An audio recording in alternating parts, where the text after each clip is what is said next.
போறேன் எப்படி நான் டக்குன்னு வழியா வருது நீயா ஃபர்ஸ்ட் நீ என்ன பண்ற காலைல சீக்கிரமா நினைச்சு டக்கு டக்குன்னு பார்க்கு வந்து ரன்னிங்கோட ஃபாஸ்டா வாக்கிங் போவோம்.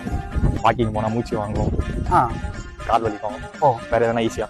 இதை விட ஈஸியா? அப்ப நீ என்ன பண்ணு, கலோரி டெஃபிஷியன்சி இருக்காரு அப்படின்னா வந்து உன் உடம்புக்கு தேவையான கலோரிஸை விட கம்மியா சாப்பிடணும். புரியுதா? நான் பிரியாணி, பரோட்டா, சிக்கன் ரைஸ் எல்லாம் சாப்பிடாம எப்படின்னா இருக்குது. இதை விட ஈஸியா? அது இப்போ ஈஸியா சொல்றேன். இதை விட ஈஸியானா ஜிம் ஜாயின் பண்ணு.